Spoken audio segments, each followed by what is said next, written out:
Hey everybody, it's Tim with Broken Dice bringing you another installment of my solo Wargaming Project. This is turn 5. My Greeks versus Persian, 2,000 points, Clash of Empire rules. Here we have a little recap of the positioning of the units on the table. On the left is from the Persian point of view, and on the right is the view of the Greeks. This is the start of the Persian phase of turn 5. Well, here we go. That's why. As you can see here, this is the command flip. The Persians won again. I do believe this is like 4 out of 5 for them that they've won the. Basically, this is kind of the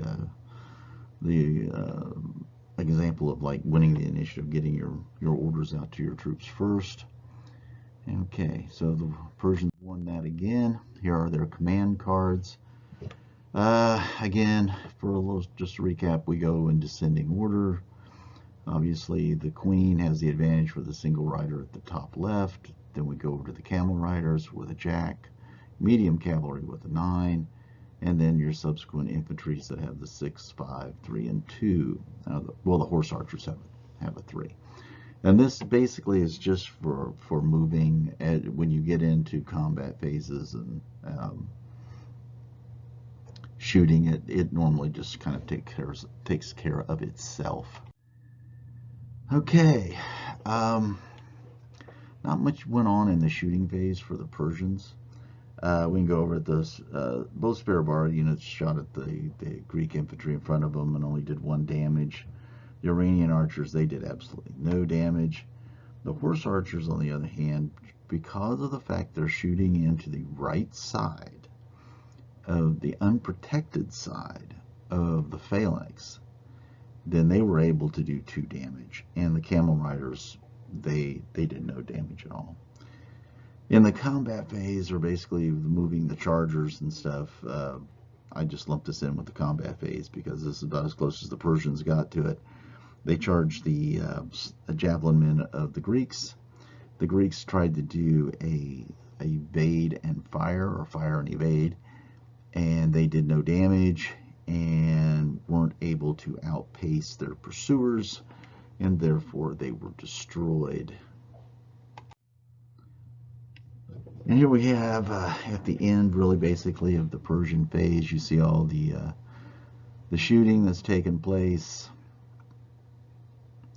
Not much is going on here as far as the Greeks are concerned. From the shooting, they've passed all.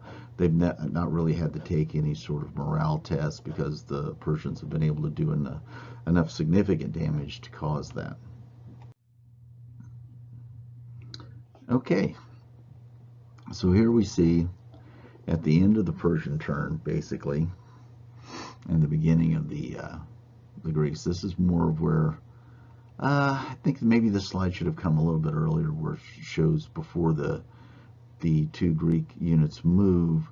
This is probably during the shooting part of the exercise, and you can also see down here at the bottom, the skirmishers failed to rally and have run through their own Sparrow Bar units, not causing any sort of disruption in the units themselves, because, well, they're skirmishers and can interpenetrate units anyway, so they kind of flow around and find their way through.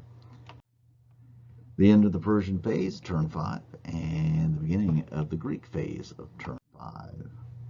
Okay, again, we flip the cards over. The 9 will go first, and the deuce will go last. And, you know, when you've only got 2 units left, it's a fairly quick thing. Oh,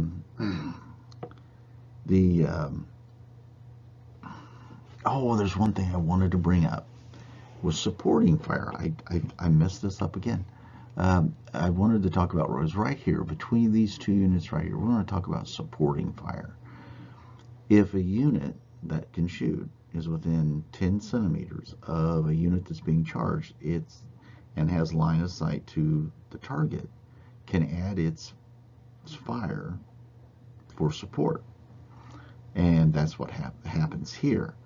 The unit here can only make a single move because, one, it can't march because it's in phalanx formation, and two, it's too far away to charge any of the units. So they were just stuck with a regular move. Okay, here we show the stand and shoot against the Greek general's unit, which charged the Iranian archers. This unit here fires in support and basically did like nothing. Nothing of consequence happened. So in the combat portion, the Greeks do 4 damage. You add that 4 to the 2 dice 6 roll for their morale, which will give you basically 14. You subtract their ML, which is 6, which on the chart, the chart only goes to 6, so they had 8. So that meant that they were completely destroyed and just vanished. The Greeks just ran right through them. Okay, here we go. Yeah, I finally make it into combat. Yeah, it's been a long slog across the table just getting shot at. So they make quick work of the archers, and then they move, and they're going to move forward, but yet this unit here has to take a morale test. I roll a 9 for their morale, which with the sub-commander bringing them up to an 8 means they only lose by 1. So basically what they do is they retreat and are disrupted. So here you see and basically what I've done is I've just shifted the fleeing slingers off to the right. It would be unfair to push them any further closer to the edge of the table, so we just, because they're fleeing, they just get out of the way of the retreating Sparrow Bar unit, because they can be interpenetrated and stuff, so it really makes no difference. Okay, and that takes us to the end of turn 5. I was glad to see at least the Greeks got into a little hand-to-hand combat. It wasn't much of one. We're not even quite a speed bump, I don't think. So this is the ending position. We have all this cavalry in behind the Greeks, and on the left we see it from the Persian perspective. We got a fleeing unit here. We've got a unit that's retreated and disrupted, and we have a unit that's holding its ground. It's going to open us up to some kind of tactical decision making for the Greeks, and this will all determine on what order the armies go in the next command phase. I think possibly the one Greek unit with the sub-commander may have to go into a square formation just to fend off the cavalry and stuff that's to its rear. Basically because from this view here on the left, you can see they're just too far away to make a charge. They only have a 16-centimeter charge, so that's pretty short. And we know for a fact that the general's unit's not going to be able to charge because they're more than 16 away because of the retreat of the Sparrow Bar unit. I would have given anything if that Sparrow Bar unit hadn't retreated, but that's why you play the game. So I appreciate everybody checking it out. Hope all your projects are going well.